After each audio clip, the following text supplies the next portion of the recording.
Just before midnight on 18th of October 2007, a slow-moving truck inched along Sharae Faisal Road in Karachi, surrounded by the largest political welcome the city had ever seen.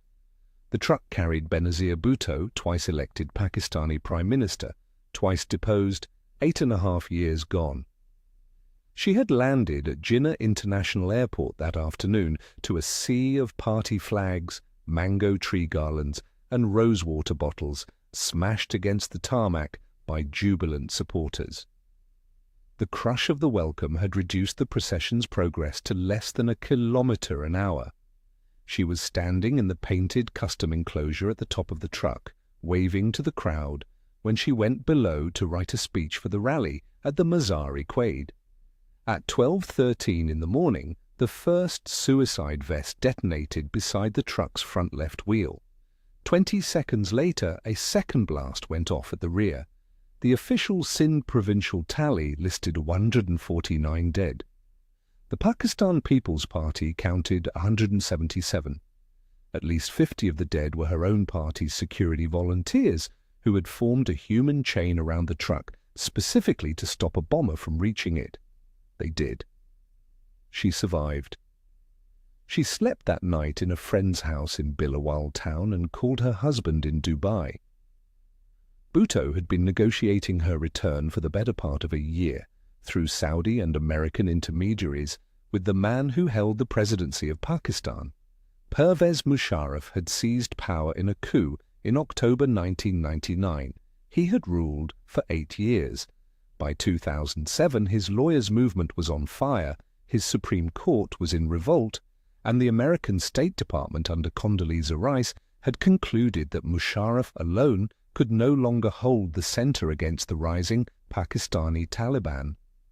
Washington wanted a civilian counterweight with electoral legitimacy.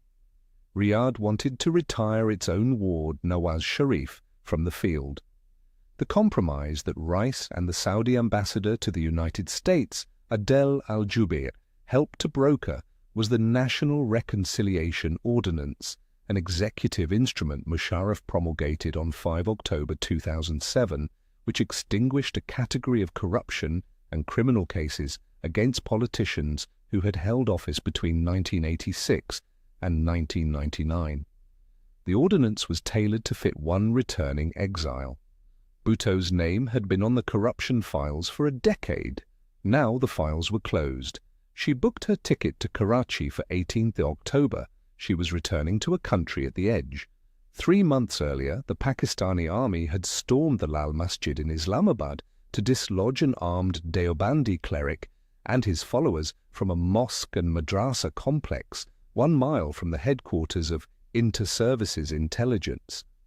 More than 100 people died inside the mosque. The Pakistani Taliban, formed 3 months after that operation under Baitullah Mehsud, declared Musharraf and any politician who returned under his protection a legitimate target. Bhutto knew this when she boarded the Emirates flight from Dubai. She told a CNN reporter at the airport that she had given Musharraf a list of names of individuals inside Pakistan's security services whom she believed would attempt to kill her. She said she had asked him to investigate them. She said she did not expect him to. The Karsaz bombing did not end her campaign. It accelerated it.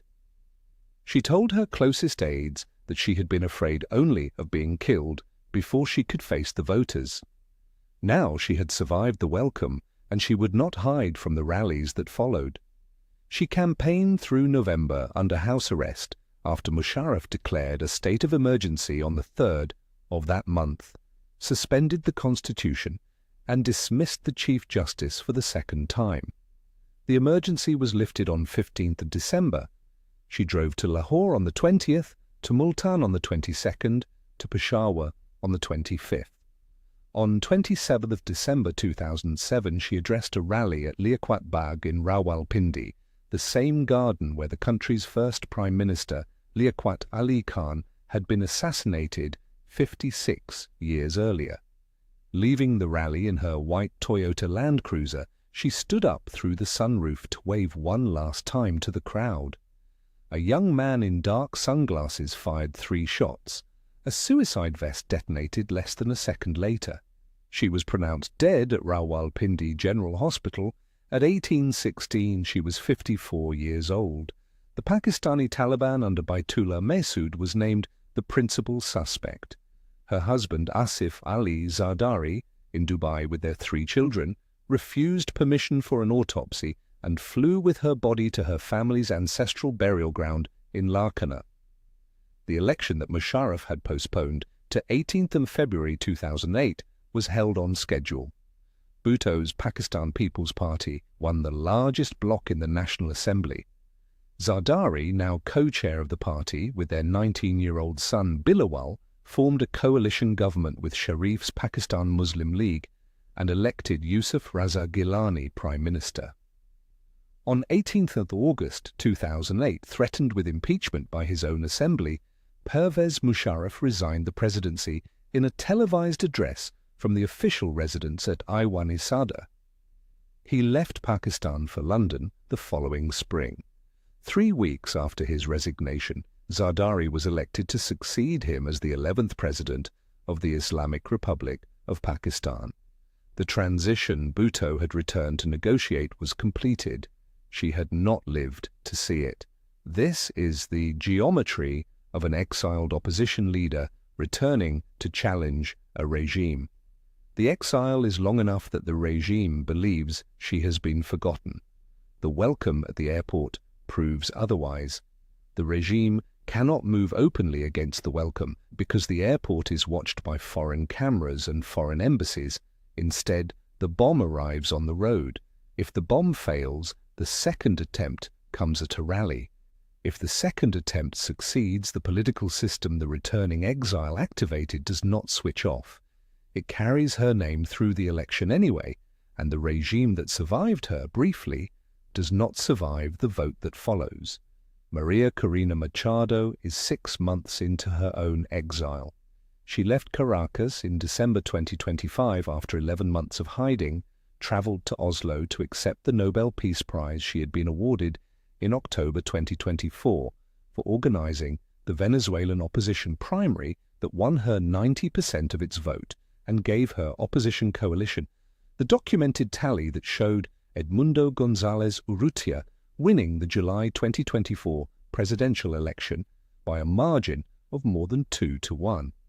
In January 2026, a United States Special Forces team operating out of the Joint Special Operations Command's task force in Curaçao captured Nicolás Maduro at a private finca in Aragua state and rendered him to the Southern District of Florida, where he is being held pending trial on the narco-trafficking charges first filed against him in March 2020.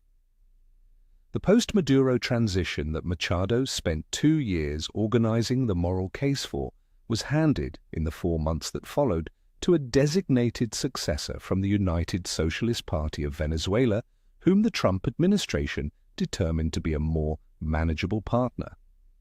Machado was sidelined. On the morning of Friday 23 May 2026, Machado held a press conference in Panama City. She announced that she would return to Venezuela by the end of the year and that she would run again for the presidency. She told the assembled reporters that the transition would require 7 to 9 months of work to establish the conditions for a free election, and that she could not do that work from abroad. She did not name a date for her flight. She did not name a city. What Bhutto's October showed is that the most dangerous moment for the returning exile is not the flight, it is the road from the airport to the first rally. The regime that the exile is returning to challenge cannot stop her boarding the plane because the plane is in international airspace, and cannot stop her landing because the airport is watched, and cannot move against her at the rally itself because the rally is hers. The window the regime can use is the slow procession through its own streets. Bhutto's truck moved at less than 1 kilometre an hour because the welcome was that thick.